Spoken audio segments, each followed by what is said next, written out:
ভল্লুক। ভল্লুককে ইংলিশে বলা হয় বিয়ার। ঘোড়া।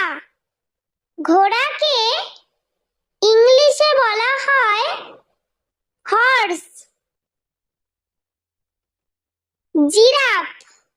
জিরাফকে ইংলিশে বলা হয় জিরাফ।